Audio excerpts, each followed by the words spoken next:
అనేది ఒక రిపోర్ట్ వాళ్ళు చెప్పింది. అలాగే national dairy development board very క్లియర్గా చెప్పింది, దీంట్లో ఫిష్ ఆయిల్, అలా గొడ్డు కొవ్వు, పంది కొవ్వు, ఇవన్నీ లార్డ్ మన ఇంగ్లీష్ పదాలతో ఇవి ఉండే అవకాశాలు ఉన్నాయి, చాలా స్పష్టంగా వాళ్ళు ఇచ్చారు. ఈ ప్రాసెస్లో వీళ్ళు దీన్ని కూర్చోబెట్టి అడ్డగోలుగా మాట్లాడితే, ఎందుకంటే వీళ్ళకి ఏ రోజు కూడా ఈ ధర్మం మీద వాళ్ళకి గౌరవం లేదు.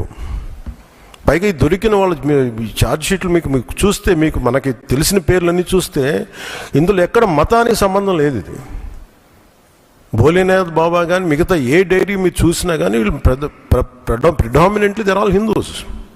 దీంట్లో అసలు మతానికి కానీ, దీంట్లో ఒక ఇస్లాంకి సంబంధించిన వ్యక్తులు కానీ, లేదంటే మన క్రిస్టియన్ సంబంధించిన వ్యక్తులు అసలు ఎక్కడ సంబంధం లేదు. ప్యూర్లీ మాట్లాడుతున్నాం హిందువుల గురించే మాట్లాడుతున్నాం ఇక్కడ. So there is no question of other religions here.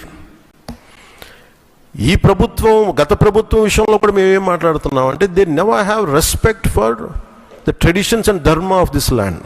అది చాలా ఆబ్వియస్గా చాలా మనకు తెలుస్తూ ఉంది. దాంట్లో భాగంగానే వీళ్ళు అదే చేశారు.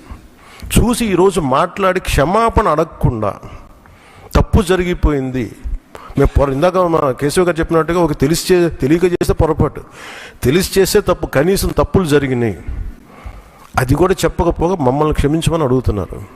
నేను ఒకటే చెప్తున్నాను, భగవంతుని మీద పగబట్టుకున్నవాడు సర్వనాశనం అయిపోతాడు తప్ప ఎవడు బతికిన దాఖలాలు లేవు, గుర్తుపెట్టుకున్నారు. ఎందుకంటే ఇది ఫెయిత్కి సంబంధించింది. చాలా స్పష్టంగా, చాలా క్లియర్గా సిబిఐ దాంట్లో మీరు కల్తీల మీరు అసలు నెయ్యి లేని దాంతో మీరు లడ్డూలు చేసి, దాంట్లో మీరు ఇందాక చెప్పిన గ్లిజరైడ్స్ ఇవన్నీ ఉన్నాయి కదండి. దానికి మీకు ఒక రికార్డ్ చెప్తాను. 2019 నుంచి 2025 వరకు మీకు కనీసం ఒక నువ్వుల నూనె 180 రూపాయల నుంచి 268 రూపాయలు ఉండేది కనీసం 26కి ఈ రోజుకి. సో వీళ్ళు సప్లై చేసే కాడికి మామూలు బజార్లో దొరికే ఒక నెయ్యి కనీసం 420 రూపాయలు కిలో. 2019 460 రూపాయలు, 2020 21కి 500 రూపాయలు. అలాంటి నెయ్యి వీళ్ళొక్కళ్ళకే మనకి 300 నకిలికి 319 రూపాయలు ఒకటి, 329 రూపాయలు ఒకటి, ఇవన్నీ కూర్చోబెట్టి ఈ నెయ్యిని సప్లై చేశారు. దీన్ని బట్టి మనకు అర్థమైంది. దీన్ని బట్టి బేసిక్ ఒక హౌస్ వైఫ్ చెప్పగలరు, ఒక గృహిణి చెప్పగలదు ఇది ఎంత కల్తీ జరిగిందనేది. ఇలాంటి నెయ్యిని కూర్చోబెట్టి ఇది భగవంతుడికి ఇచ్చి ఈరోజు బుకాయించి తప్పులు చేసి మళ్ళీ ఈరోజు ఏం లేదని మాట్లాడుతూ ఉన్నారు వీళ్ళు. మీరు వివేకానంద రెడ్డి గారు పబ్లిక్గా మర్డర్ జరుగుతుంది, రోడ్డు మీదకి వెళ్ళి చిన్నపిల్లవాడికి తెలుస్తుంది అత్యంత హేయమైనగా చంపేశారని. అది మర్డర్ కాదు, గుండెపోటు అని చెప్తారు. వెండి విగ్రహాలు పోతే, అమ్మవారి విగ్రహాలు పోతే పోయిందంటారు. విగ్రహం కాల్చి ఎవరన్నా అపవిత్రం జరిగితే ఎవడు పిచ్చోడు చేసాడు అంటారు.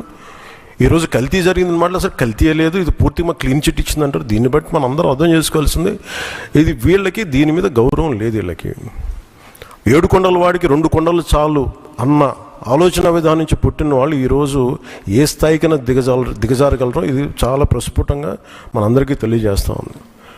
ఇది we are very very clear about protecting the traditional Hindu values, dharmic values. We are very clear about it. మేము చాలా చాలా స్పష్టంగా ఉన్నాం. మేము ఇక్కడ కల్తీ జరిగింది అంటే వేరే మతాలు అనటం కానీ, వేరే విశ్వాసాలను కించపరచడం కానీ ఎక్కడ లేదు. ఒక తప్పు జరిగింది, అడల్టరేషన్ జరిగింది. We are very clear about it. దీని వెనకడుగు వేసే లేవు, చాలా పొరపాట్లు జరిగినాయి. ఇది రిపీటెడ్ పొరపాట్లు కాస్త వీళ్ళని చూస్తే 2022లోనే వీళ్ళకి తెలియజేశారు. వీళ్ళకి ఇక్కడ కల్తీ జరిగింది 2022 రిపోర్ట్ ఇస్తే నేను క్యాబినెట్లో మాట్లాడుతూ ఉంటే దాన్ని తొక్కేశారు. దాని గురించి బయటకు తీసుకురాలా అంటే మీకు తెలిసే చేశారు. వీళ్ళని 2022లో మీకు కల్తీ జరిగిందని రిపోర్ట్ అప్పుడు వాళ్ళకి ల్యాబ్ టెస్ట్ వాళ్ళకి పంపిస్తే అప్పుడున్న టీటీడీ చైర్మన్ కానీ వీళ్ళు కానీ వాళ్ళు 100% తొక్కి పెట్టేశారు. దాన్ని బయటకు తీసుకురాలా.